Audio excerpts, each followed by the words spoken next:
Autism Canada depends on the generous support of viewers like you. If you find this presentation helpful, consider donating at autismcanada.org. Basically, it's a program that you demystify what autism is, and it's about engaging children so that they're prepared for individuals coming into their classroom or their community with autism. It's very successful, it's very engaging, and let's not reinvent the wheel, let's get this across Canada. Please welcome Heather McCracken.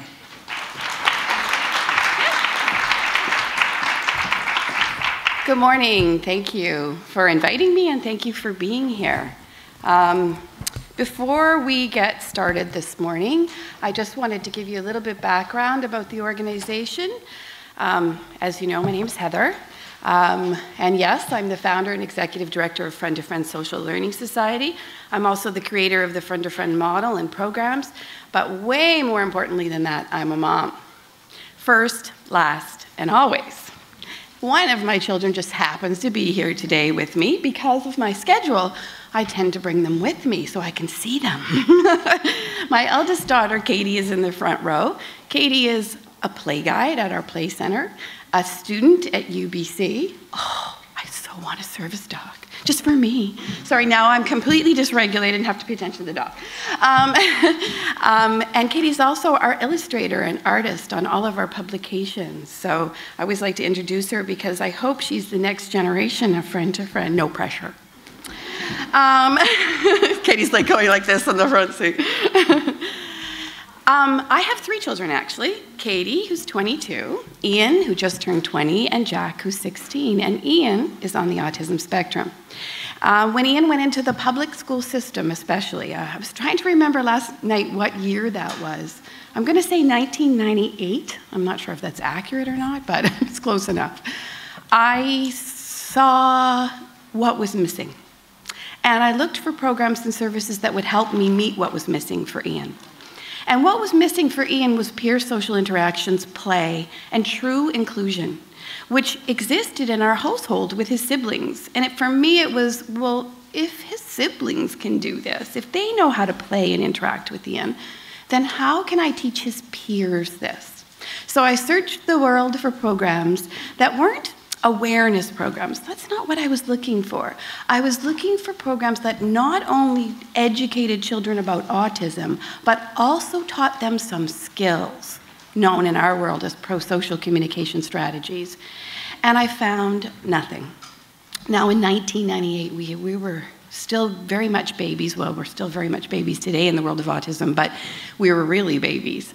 And inclusion was actually new here in BC. In fact, I think mandated integration had just happened about 2 years before Ian entered into the school system. So Ian was one of those first children on the cusp of inclusion or integration.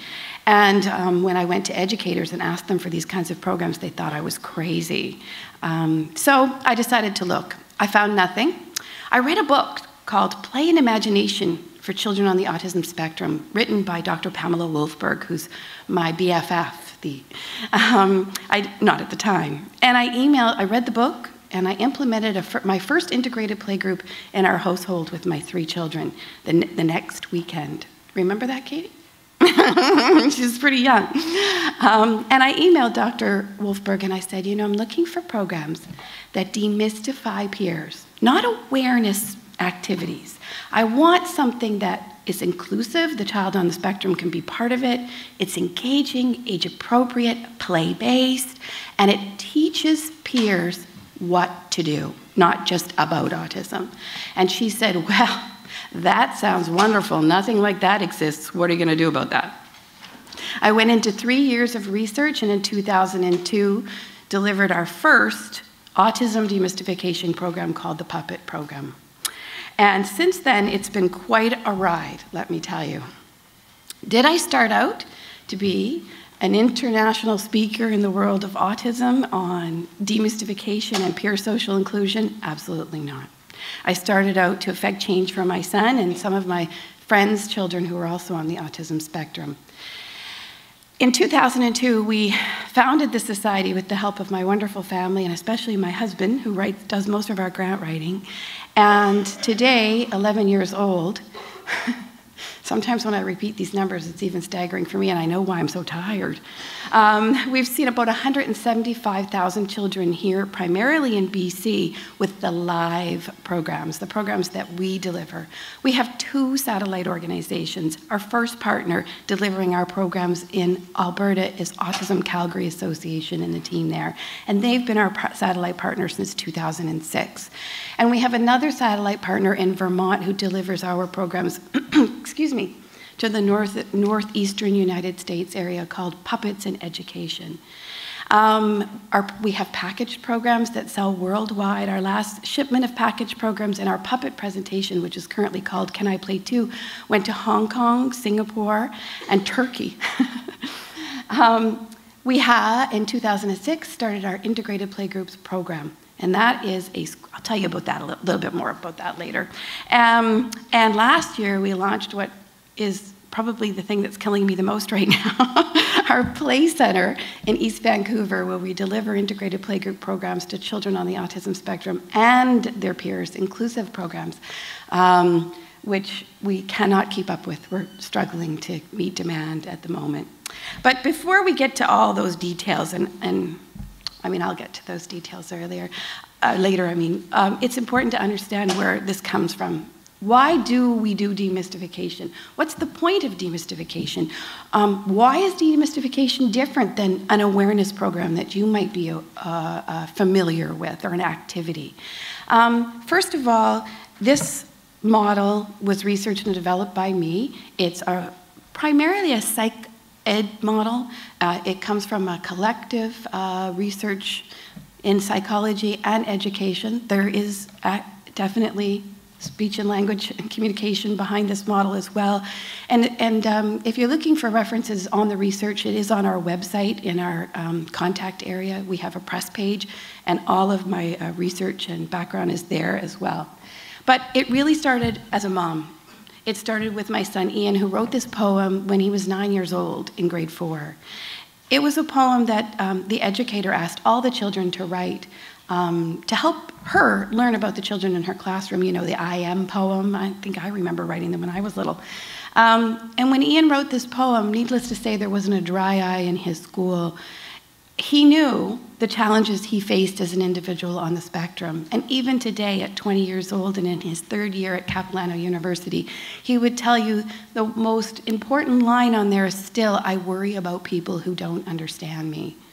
He is very much aware that he has the kind of mind that has autism, and that his mind works differently than other people's minds, which, by the way, helps him a lot in commercial and digital animation, which is what he's taking. And he's also well aware that he doesn't have the social peer friendships that he desires, that it's very difficult for him, the line, I want friends.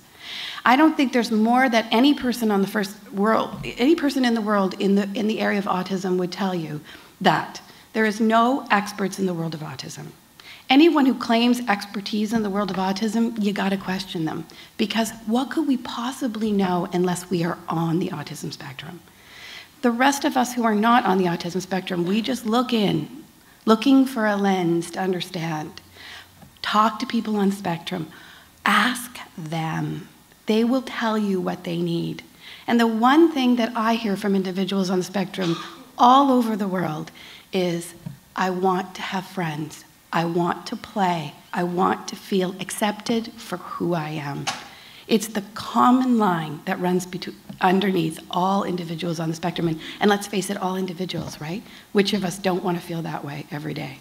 So that's where the heart of this model comes from. Obviously, my 3 children are the inspiration. We firmly believe in this model that autism is not a behavioral disorder, that it is a social communication disorder, a disorder or processing style. We don't even like the word disorder, to tell you the truth, because it implies that something's wrong and broken and needs to be fixed. So we talk about processing. So Ian has the kind of mind that processes social, communication, information, and sensory information a little bit differently than my mind processes it. And I love this quote by Albert Einstein, and you know that, probably most of you know this, but there's some theory out there that says that he may have been on the autism spectrum. And I think this explains the way that we look at life at Friend to Friends so well. If you ask a fish Everybody's a genius. But if you judge a fish by its ability to climb a tree, it's going to spend its entire life feeling stupid. Fish don't climb trees. And individuals on the autism spectrum struggle in the area of social, communication, emotional regulation, play, and friendships. And so that's what we target at Friend to Friend. We try to work towards that. So that I love to say that autism isn't a behavioral disorder, because if any of you who are educators in the room, so how many of you have an IEP that you've written and the absolute first goal on that IEP says behavior? Oops. No? Yay. When I hear no, because it should be social or communication. Those should be the first two goals, because it's a social communication disorder. The one thing that we see on with individuals, and I get called into schools all the time where a school says to me, okay, he's having negative behaviors. I'm not even sure what that term means, because a behavior is just a communication, so how can it be negative or positive? But, and we don't know what to do. We can't figure out what's going on. And if you do a functional assessment, you get to the root of what's happening pretty quickly, or hopefully you do. And you often find out that the root of that behavior is based in the child's anxiety. Their inability to cope with the expectations in the room, their inability to understand what's going on socially, communication, and often in their ability to regulate their own emotions, to be well-regulated, ready and available for engagement and learning. And when you dig a little deeper, you often find that some of those challenges come from the fact that they feel excluded from their peer group. They don't feel like they belong. They feel left out. They feel as if they've never known often what it's like to have a friend or be a friend. And if you ask some individuals on the spectrum, do you want friends? They'll go, no, I don't want friends. And you go, whoa. But if you dig a little deeper, you'll find out that that's an emotional response to the failure of not being able to establish peer social relationships and a withdrawal from that. What we see, or what I see when a school asks me to come in and do an assessment, is I see this little negative pattern over and over and over again, and it's so common, and not just for children on the spectrum. When I'm doing an observation on a school playground, I see 20% of the children on that playground unable to engage in peer play because they don't know how to move socially. They don't have peer entry skills. So it's not just children on the spectrum that are affected by this, but obviously they're more affected. And often, typically developing children who may be delayed in their social skills often pick it up with very little intervention, whereas children on the spectrum, it takes a little bit more work. What happens for me, though, and in a reactive way, and I wish all schools were proactive so that we were getting in there before these things happen, but a school will call me up and say, Heather, can you come in because, little Timmy, he's struggling. And I'll go, sure, I'll come in. We kind of laugh about my schedule these days. And what I'll see is little Timmy is falling to the floor, kicking and screaming because of something that's triggered him in this emotional reaction. And it could be anything. It doesn't really matter really what triggered him, although that's my job to help them figure it out. But what are you thinking as a peer? See, I'm always thinking, what are the peers thinking? What are they taking from this scene? Because we as adults, we can handle it. But for the peers, they don't understand what they're seeing. So little Timmy falls to the floor, and he's kicking and screaming, and we see unexpected behaviors from the peer's perspective. They don't understand that. Why is he doing it? And if they see it repeated, which typically they do, I noticed there was a little laser pointer here, but it kind of freaks me out. So it's like, ooh, felt like big time using a laser pointer. We see these unexpected behaviors. I'm looking at this because guess what? I don't have my glasses on, and guess what? I'm going to be 50 in 2 weeks, and I can't see anything. It's like, Katie, can you hold it over there, please? So it's a terrible thing not to be able to see. I love my world. And then we see these negative, the child has a negative behavior. And the children watch this, and they see this 1, 2, 3 times. And every time they see the child, they're going to expect to see that negative behavior. So they start to withdraw from that behavior. They make assumptions about the behavior, and they withdraw. When they withdraw from the child, then we see the child also withdrawing because they react to what is happening in their environment. So the child on the spectrum is withdrawing, the typical peers are withdrawing, and then we get isolation and loneliness. And you see it again and again and again. Individuals on the spectrum have unexpected or unconventional behaviors. And the one way that we can make this better for them is to try and help everyone understand these unconventional behaviors. One of the things that Deb Pepler was doing a few years back was a research across the country about bullying. She wasn't specifically targeting bullying in children on the spectrum, but she was doing questionnaires across the country, and she reported in this research that parents of children on the autism spectrum were reporting bullying incidents 75% higher than parents of typically developing children. So I think in BC, at least, one of the things that we see is SEAs or EAs, it depends on what school district you're in, but educational assistants are called different things in different school districts, are often assigned to children on the spectrum or assigned to a class where a child on the spectrum is. So often in the younger grades, we're not necessarily seeing that covert bullying that we would maybe expect to see if EAs weren't always present. But we definitely see it in the middle and high school range when the EAs are pulling back and there's less support. And we also see that instead of overt bullying, we're seeing the covert bullying a lot more. Well, of course we are as a community too, and as a society too. We're seeing it on Facebook and all that kind of thing as well. But we're definitely seeing those. And what I love about Deb's research is that she says that the absolute way to intervene and decrease bullying with all children is to teach pro-social communication strategies. And at Friend to Friend, we're all about the pro-social communication strategies and how we teach children, typically developing children, to use them, and children on the autism spectrum. And here in BC, we're so fortunate because this model and program fits into curriculum. So it's not difficult to include it in our classrooms. And of course, there is the curriculum site that you can go to. And we match exactly BC's curriculum because when I was designing it, I knew that was important. The bottom line is, these are my 3 beautiful children. This is actually Ian's art show last year. He is at the top of his class in commercial and digital. Well, I don't know about digital. It's the first year of digital. It's pretty brutal, but he's complaining a lot via text about it. And that the light at the end for you parents, how many parents in the room of children on the spectrum? Oh, that's so good. I love it when there's parents here because I often end up in rooms with primarily professionals. And the light at the end of the tunnel isn't an oncoming train, just so you know. It's coming, but it's not necessarily a train. And Ian is proof in the pudding, let me tell you. He's a child that has a severe receptive and expressive communication disorder. He did not verbalize a word until he was 5 years old. He used to have 2-hour events of extreme dysregulation. We don't use the word tantrum in our world. Extreme dysregulation, anywhere between 2 and 6 times a day. It was interesting life, wasn't it, Katie, in the younger years? Katie remembers very well. And now he's independently attending university and at the top of his class in his affinity and chosen field. So there is a light, believe it or not. But with our approach with Ian, and I have to be quite honest with you, we did not do behavior mod. We took a social communication approach in terms of intervention, and that floor time, integrated play groups, all of those sort of developmental approaches to intervention for him, which I think probably aren't as vogue these days as they used to be.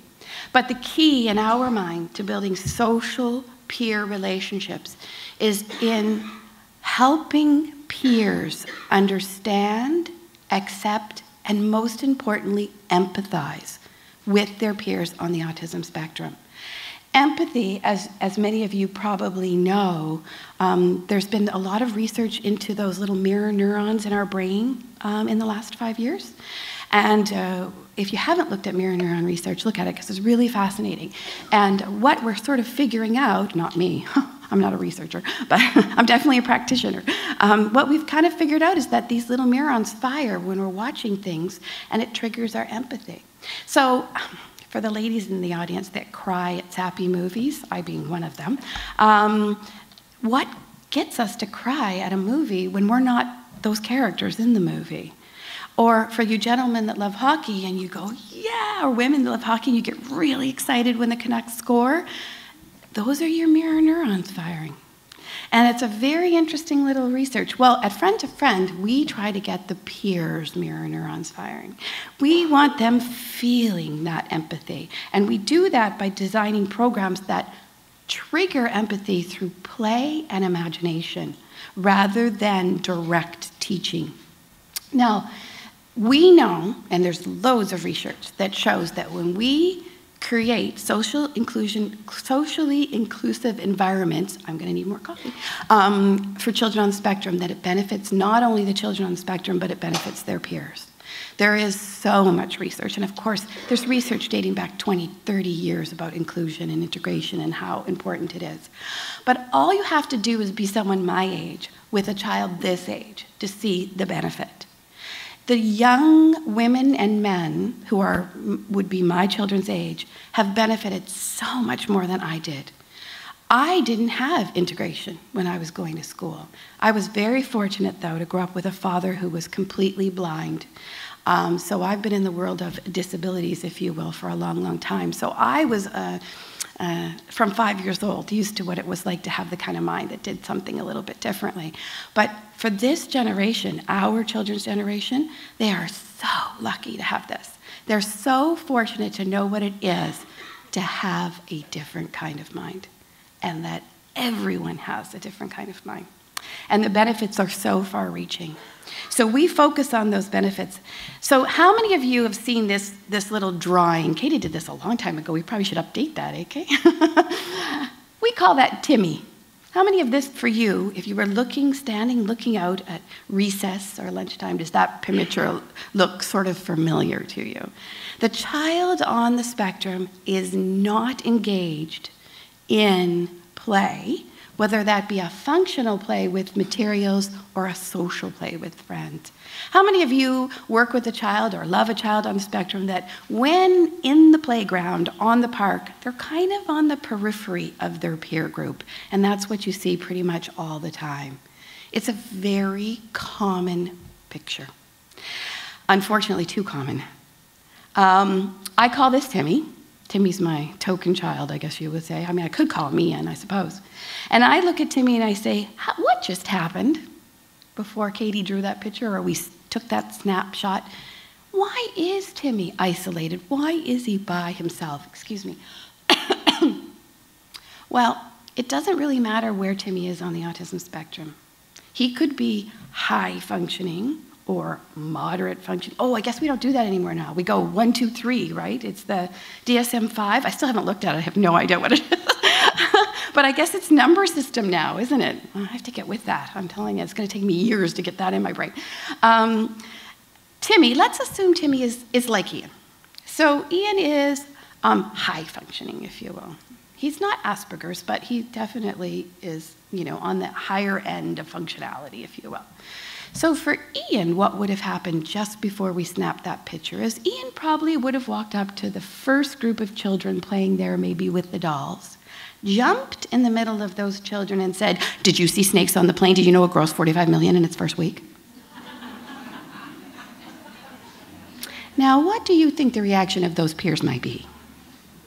First of all, I'm thinking they didn't see snakes on the plane. They're a little young. That was a really scary movie.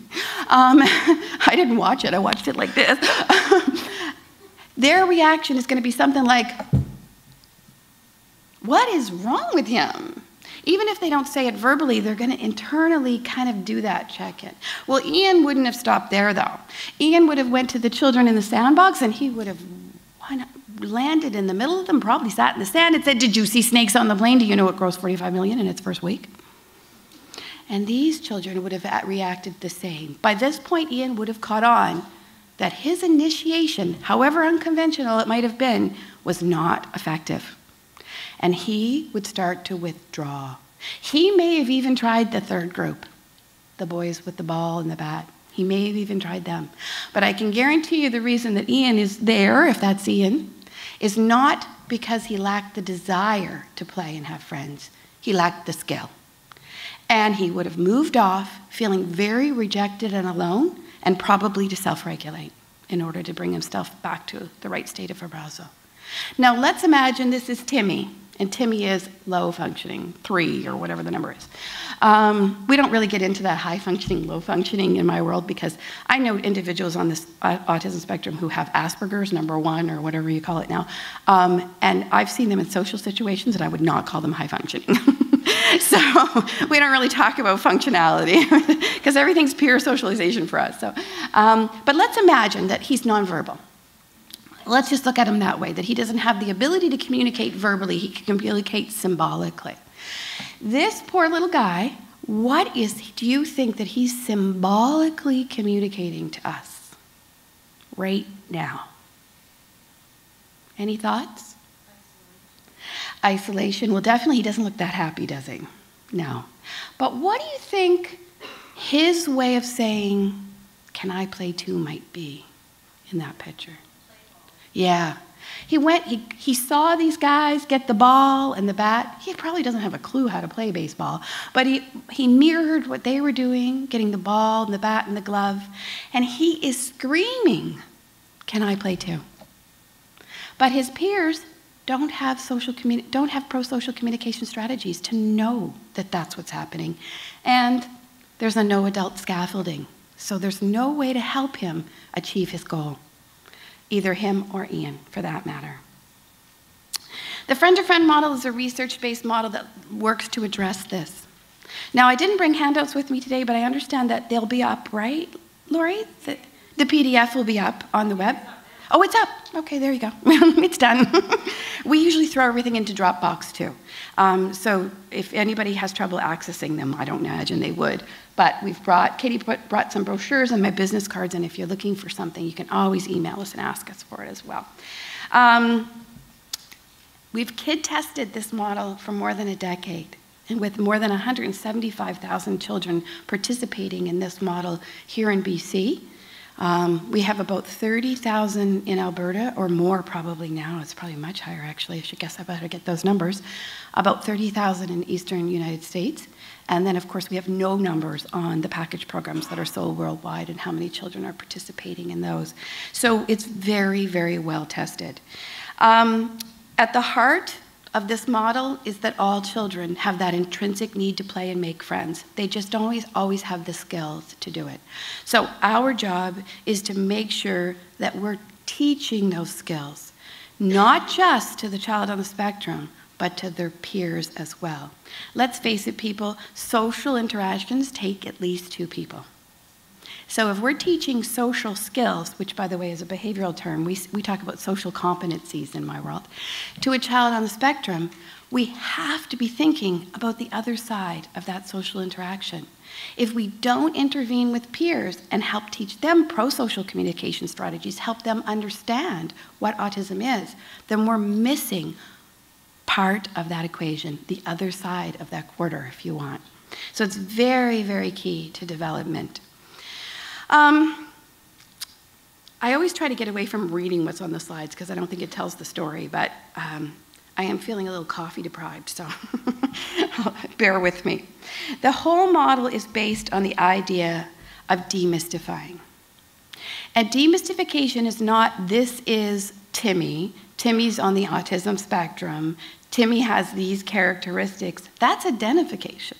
And we're about demystification. First of all, that makes us very, very different than any activity, and there are no other models out there. There are some activities that suggest the best way to provide awareness is to go into a classroom and single out or target a child on the spectrum. This model does exactly the opposite. It goes into a classroom and talks about, I have the kind of mind. We all have different kinds of minds. And here are pro-social communication strategies you can use, and uses a play-based approach to do that. And this is what makes us so different, I think, than any other sort of awareness program that you might be familiar with. And I'm going to tell you a story about a situation I was in and how I thought, wow, okay. In order to help illustrate this, I was invited down to work with a school district in the United States. And before I arrived to do training on how to implement our package programs, I was pulled to the side by one of the speech and language pathologists, and she said, okay, we've had kind of a thing, and I need to tell you about it. They didn't realize that our model was not identification, that it was demystification, and she wasn't as familiar with the difference. And she said, one of our resource people decided to do an awareness program that is written out in the back of a very well-known social skills book. And he went into the classroom when the child was away one day sick, and he identified the child, and he talked about how that child was the same and different from the other children in the classroom. Now, I know that his heart was in the right place and that he wanted to help, and that's why he was doing it, and I applaud him wanting to help. The problem was the child came back to school next day with no knowledge that that had taken place. And needless to say that the child was very dysregulated when his peers came up to him and said, "You have autism?" And the child was out of school for 6 weeks following that. And needless to say, the parents weren't too happy either. So there was a whole bunch of things that didn't go well there. But that's to illustrate the difference. When we go into a classroom, it's about different kinds of minds. It's about how to be a good friend. The word autism is mentioned, but it's irrelevant in the learning. Autism is just a word to children. It doesn't mean anything. What they need is a model for understanding. They need a play-based model for understanding, especially young children. And they need to know what to do when they're not sure what to do. So in our model, we look at developing a common sensitive language. So I have the kind of mind, not I have autism or I don't have autism. I have the kind of mind. And it just so happens I have the kind of mind that has dyslexia. So I don't spell. I truly do not spell a word. But I also have the kind of mind that has perfect pitch. Every one of us has gifts and challenges, regardless having autism or not. And everyone has affinities. And these are the kind of language, I love this dog. I wish my labs were that good. They're so bad. It just kind of was sitting up and just went flump on its side, right? And I'm like, oh. Equality. The one way to promote equality between children with special needs and children without special needs is by highlighting the child with special needs' affinities or gifts and helping that child to develop those affinities or gifts. So if you have a son like my son who can animate just about anything, and it's amazing, when he's a little guy and he can pull off any animation, that's pretty amazing to a peer. They are like, whoa, I'm going to sit next to Ian. Or if this is a child that knows software in and out, which Ian was like that too, I'm going to get Ian to show me how to do that because he can help. So children, especially young children, equate friendships with who has the best toy or who can do the coolest things. We're actually a little like that as adults too, but we'll try not to focus on that. So it's really important that we highlight that in the child and we work from that affinity-based, not that deficit-based approach, especially when we're working with peers. And that creates equality, not inequality. So one of the things that happened to me early on in developing integrated playgroups programs and going into schools, initially we, for the past, I don't know how many years, 8 years, have been doing outreach integrated playgroups. We go into schools and set up an integrated playgroup. And one of our first in our pilot project, I walked into a situation where I was told that this child on the spectrum, we call him a novice player, had friends, and I was like, excellent, okay, who are these friends? And we brought them into the playgroup. And one of the little girls would go up to this poor little boy and she would go, "Stop, look." And I was like, whoa, that's intense, man. Or West Coasters. I'm a Haligonian, actually. I'm from Halifax, so I've gone from one coast to the other, but that is intense. And the little guy was like this. Like, he didn't like it either. So we had to sort of undo that, which was a little bit difficult to undo. Those are what we refer to as highly solicited behaviors from the peer. And the last thing we want to do is see a child, a peer, think that they're a little mini therapist. And I see that so much. The helping peer, that is not equality, people. That is inequality.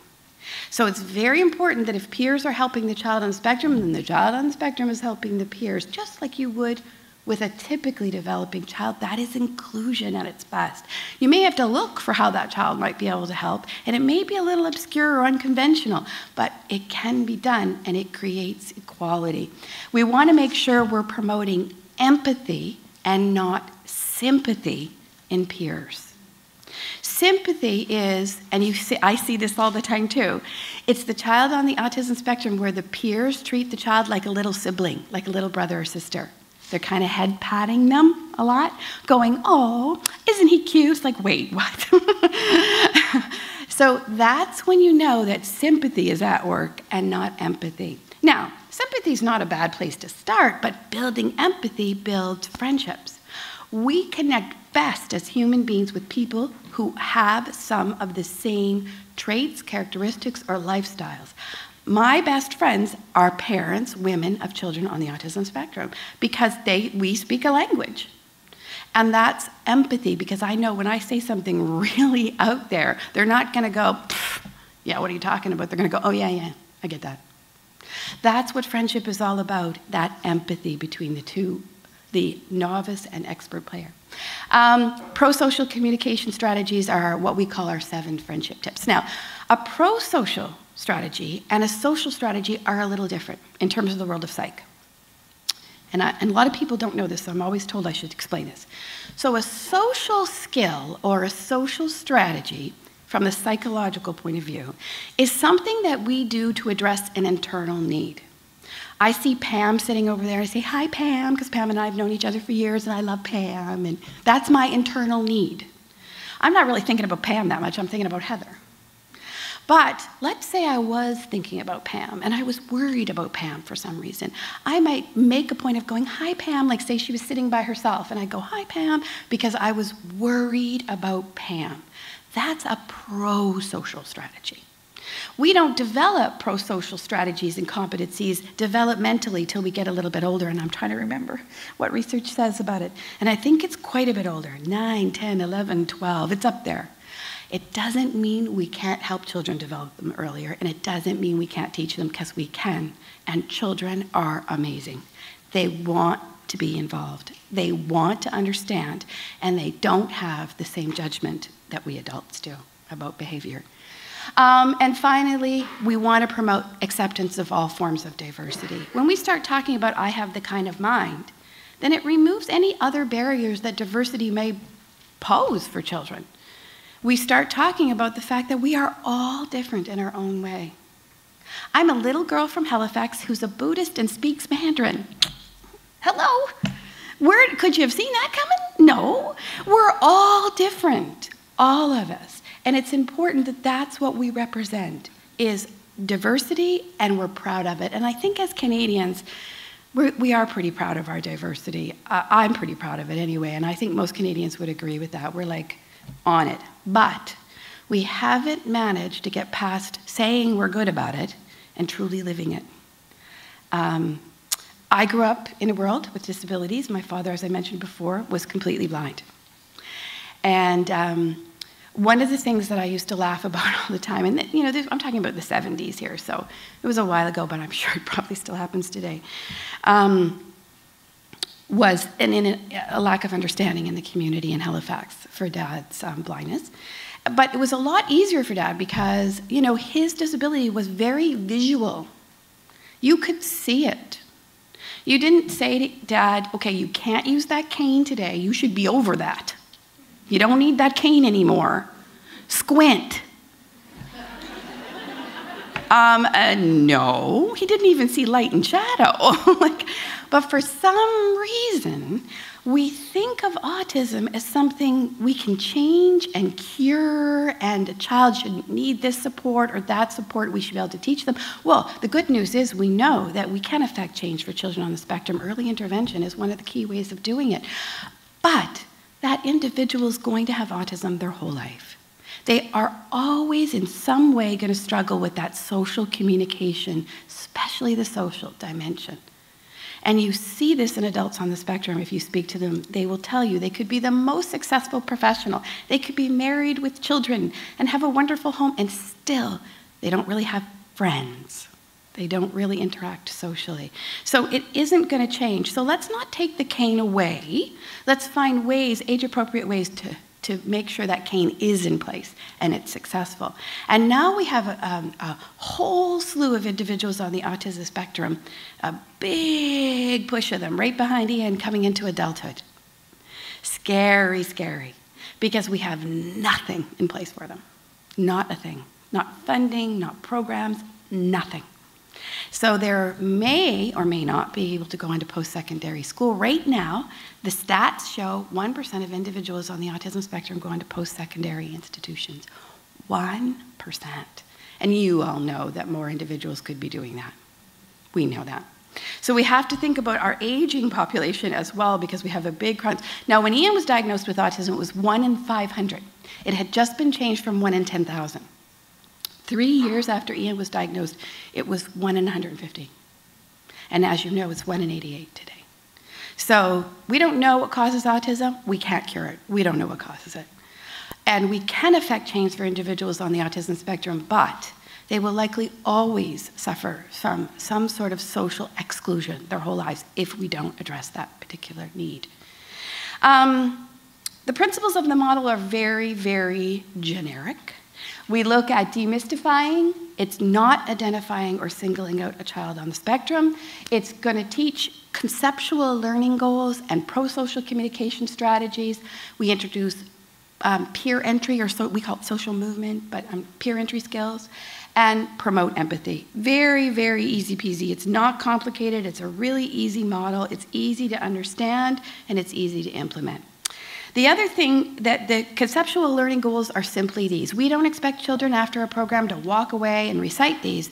These are a shift in their concept of the world around them. That's what we hope for, and we do see it. We saw it once very verbally in a group of grade 1 boys who participated in a puppet program and in the morning, and we went out to lunch, the group, and came back, and as we were walking in, one little boy said to the other little boy, "It's not about the picking of the nose, it's about friendships." And we were like, yes, that's exactly what it's about. Pro-social communication, we talk about self-regulating behaviors in the puppet presentation, and we talk about what are conventional self-regulating behaviors and what are unconventional, and this is a conventional self-regulating behavior, so that's why they focus on that sometimes. 7 friendship tips are our generic pro-social communication strategies. These are what we introduce to the children how to communicate. In our simulation game, which is designed for older children and adults, we use Ian's 7 friendship tips that are a little bit different than the younger children, where the social communication, the social, pragmatic social skills are actually broken down a little bit, refined a little bit more. Those are the generic. And of course, we look at teaching, introducing social movement. The thing that we do, peer entry. All of us, we do it all the time. We learn to do it when we're about 3 or 4, watching other children do it. But children on the spectrum, of course, we know they're not always watching their other peers, and we also know that they don't learn social competency by watching their peers, even if they are watching them. So we have to teach them how to move socially. So instead of jumping in the middle of the children and saying, "Did you see snakes on the plane? You know, it grossed 45 million its first week," we teach individuals on the spectrum to stop, listen and watch, move a little closer, listen and watch again, find out what people are doing, and then teach them smooth entry. Can I play too is usually the smoothest for most children, but there's lots of things that we do. And by the way, we're not all good at social movement. Have you ever tried to enter a group and really blown it? I do that all the time. It's really funny to watch. And then I go, wow, I need to work on my social movement. You know, I see a group of people doing something and I think, wow, I really want to find out what's going on. And then all of a sudden I trip sort of into it or something. It's really interesting. Spazzy.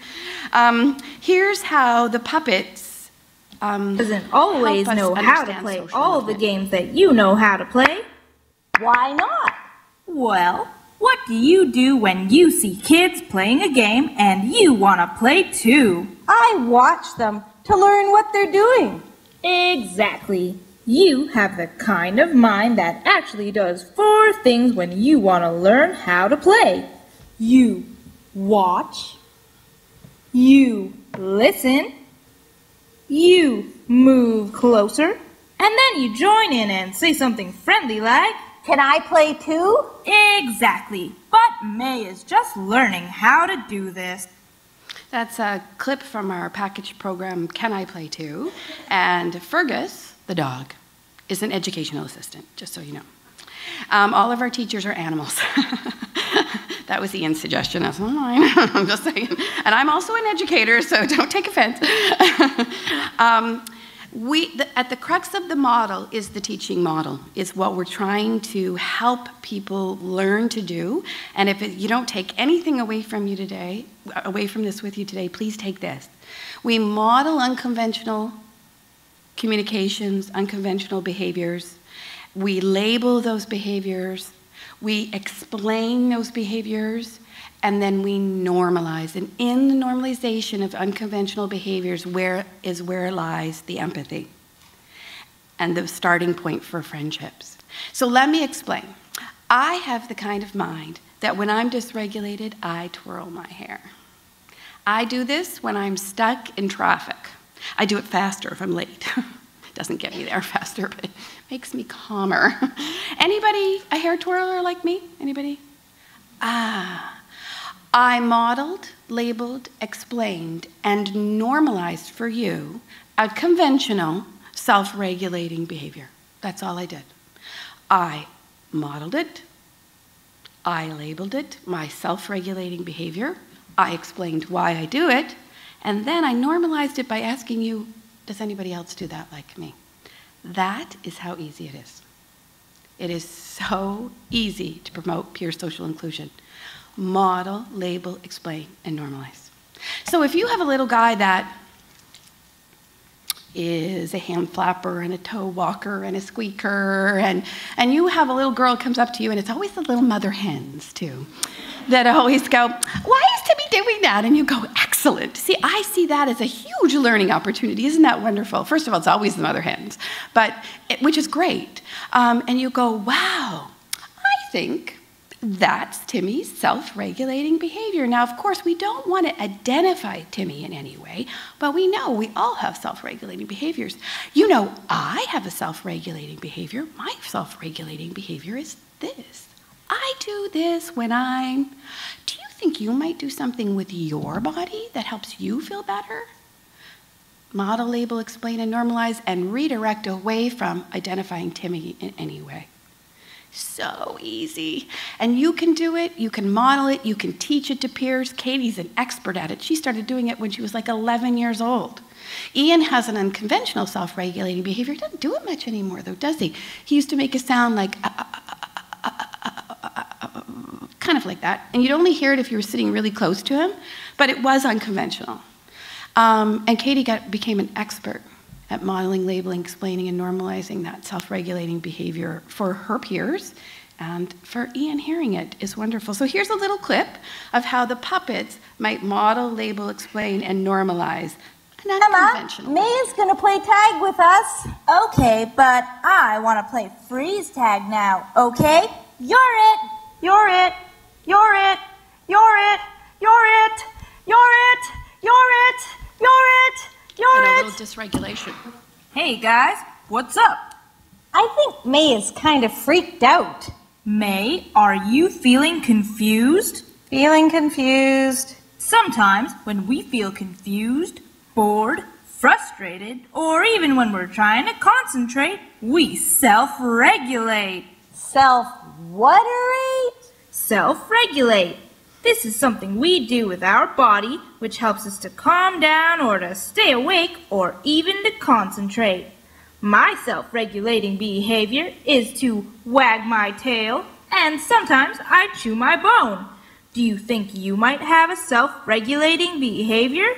Yup, I have lots of those SRBs too. I tap my finger when I'm concentrating.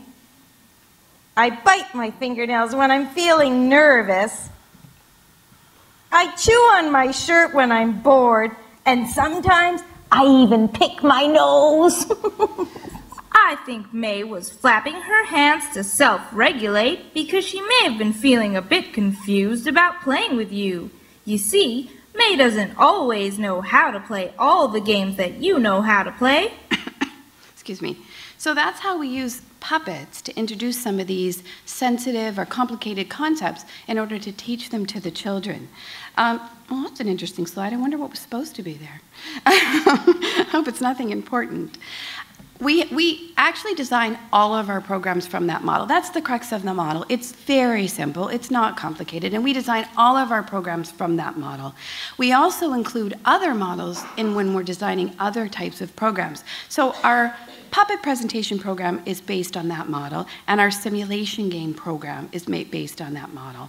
And we have, of course, our package programs. What I really wanted to talk to you about, too, is, and I'm going to skip ahead because you can see these, is our BC Community Capacity Program, because I think it's one of the things that maybe in other places of BC they're not as familiar with, and a way to take this program across Canada. And I have been speaking with other organizations that would like to do that as well. It's just a matter of energy and time.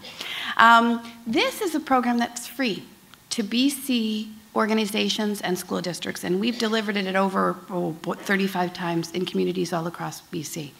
I go into the community and I bring the materials and train staff on how to deliver the demystification programs to the children they serve.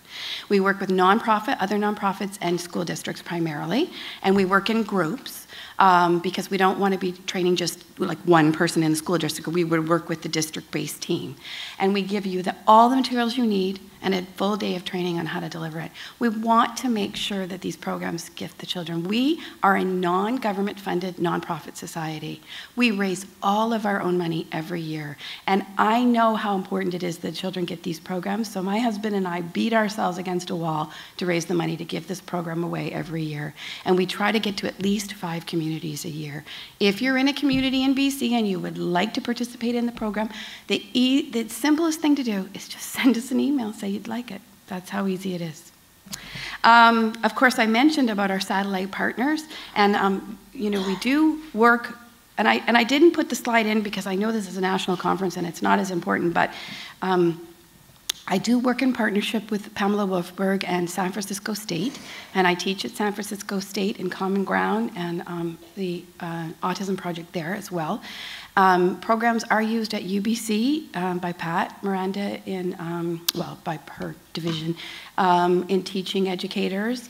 The programs are used in many other post-secondary institutes, but I also do outreach worldwide. So sometimes that takes me to unusual places, and I set up a peer play program in Beijing a few years ago, and it looks like I'm heading to Thailand pretty soon. So we do outreach worldwide as well as nationally and global. That's what Pamela says. It's global, Heather. Okay. This is Pamela's slide. I have no idea what it does. I gotta take that out. It's like, what? So Pamela Wolfberg, if you're not familiar, is the creator of the integrated playgroups model.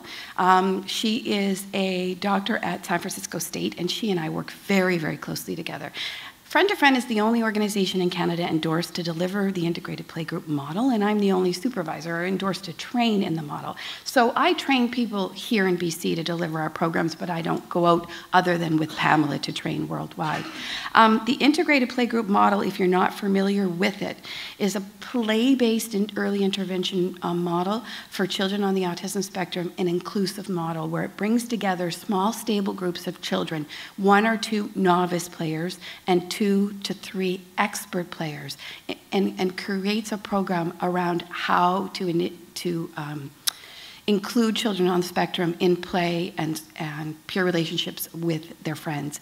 We deliver that model. It's the friend-to-friend integrated playgroup, so it combines the friend-to-friend model, the integrated playgroup model, and elements of the CERTS model. If you're not familiar with the CERTS model, so it stands for Social Communication, Emotional Regulation, and Transactional Supports.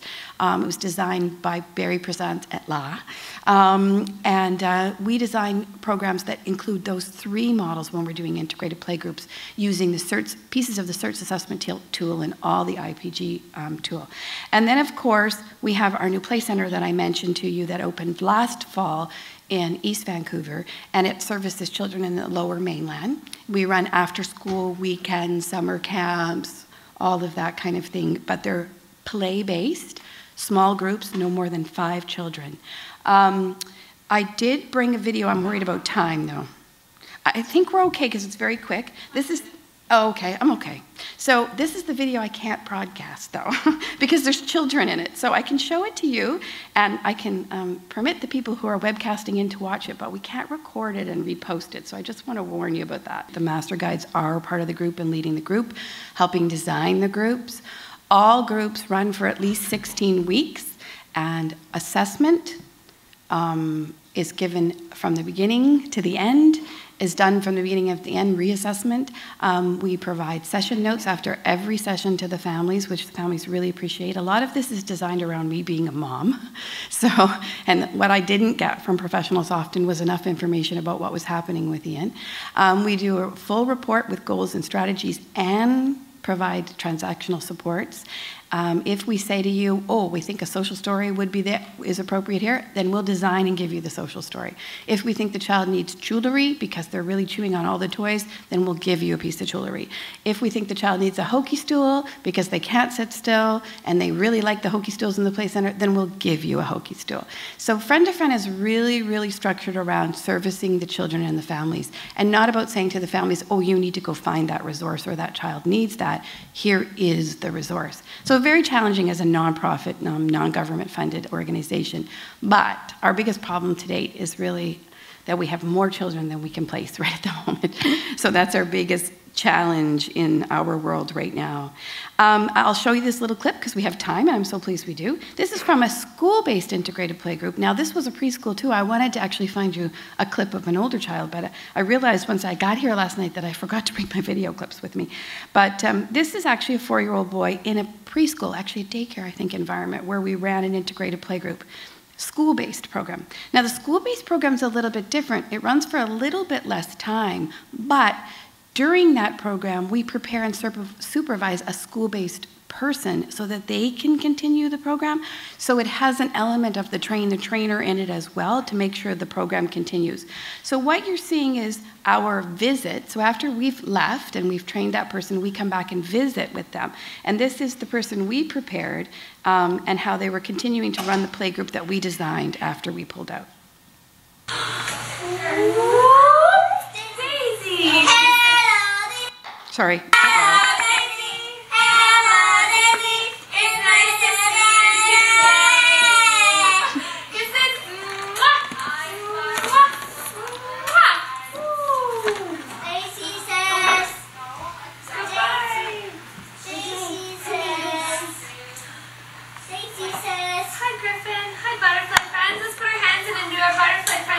Hands in, ready? Butterfly friends! We love to say they're naturalistic observations, but you know they're not. The minute that we're there, it changes.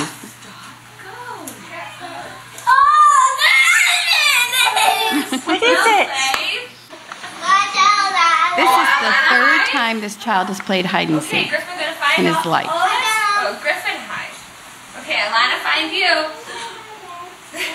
So all the children wanted to hide. Nobody wanted to be the seeker. Where's Michelle? Where could Emily and Michelle and Griffin be? Are they under the table? No. Are they in the fridge? No. Is Griffin under the beanbag? Griffin, where's Michelle and Emily? High arousal child. Where are they? Where is Emily? Where's Michelle? His affinity is for music, so obviously hide and seek becomes musical hide and seek. Are they in the garbage? No, not there. He totally gets the joke, too. Are they behind the fan? No. Under the beanbag? No. They in the closet? No. Listen, I think I hear something. Is there a refrigerator? No. And expanding upon the joke.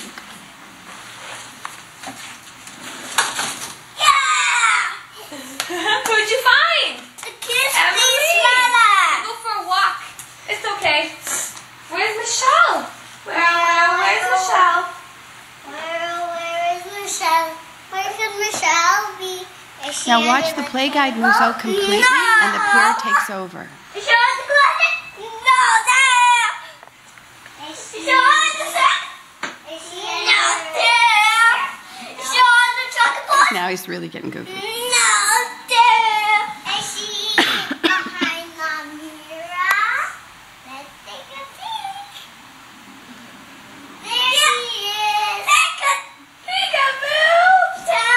And together, the peers find the other player without the play guide being involved.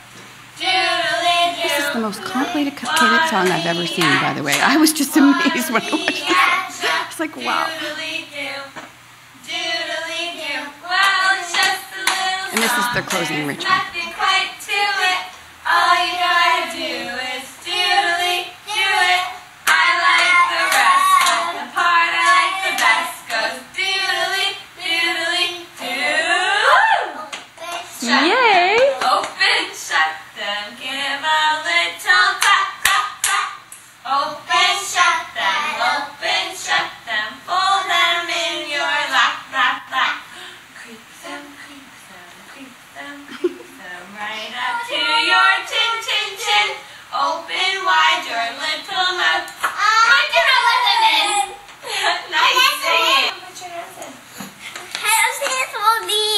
You want? Oh, okay, here I come. So the master guide is returning for this visit. And so of course, the novice player and the expert players, they know her already. And that's how they ended group, and the novice player wanted the master guide to join in for the end cheer because, of course, she used to do that. It is amazing in 18 weeks.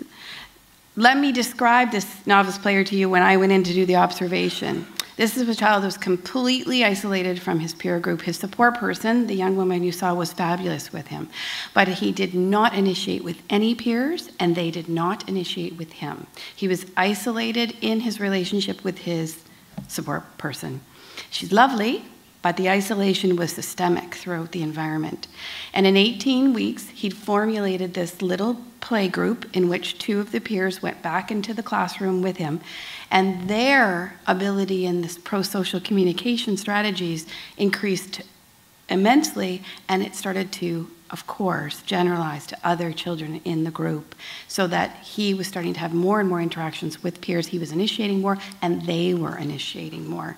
And here's the follow-up. This little guy, this was actually in 2006, so this little guy's a lot bigger now, but when he went into kindergarten, which was, I think, a year and a half after you would have seen this video, his mother emailed, and she stays in touch, and she said it was the cutest thing because after their first year in kindergarten, these children weren't together. They were all in different kindergartens. And one of the little expert players' mother called the novice player up and said that she was missing him and wanted to play, so could they get together. That was a year since they had seen one another. Good stuff, guys. I seriously can only tell you that as a mother of a child on the spectrum, what I wouldn't have given for Ian to have this. Right, Pam? We've been around for a while. So I'll finally leave you with, just getting to know who we are as an organization, the kind of standard that we uphold. If a family comes to us and they need programs, or a school comes to us and they need programs, and they can't contribute financially, we give them to them anyway. We just find more money. So if you're using, and you can use autism funding, of course, for our programs because we are recognized. And if you use autism funding and you find that you have depleted your autism funding, or you're a family who doesn't have autism funding, you get the services anyway. There's no need for you to sign any contracts that say you have to give us all your money or any of that kind of thing. We provide as much service as we possibly can for a family, and there's no extra charge. If a family is getting a playgroup comes to me and says, can you come to an IEP meeting? The answer is yes, as long as it's at a time I can go. There's no extra charge for that. If you need videotape for your child because you need for the other professionals to look at what's happening in playgroup, there's no extra charge for that. It's just, that's not the way we work. It's not the way we think. I am first, last, and foremost a mom, absolutely, who tries to run a business.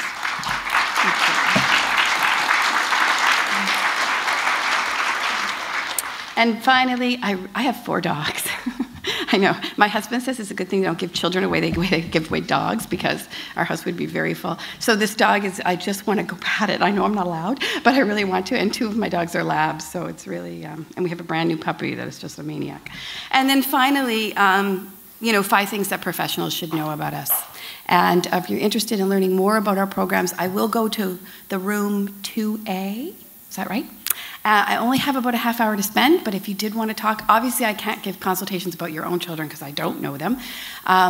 Katie put up here some brochures and some business cards. I'm incredibly quick to email back if you have a question you want to answer, and I can answer it.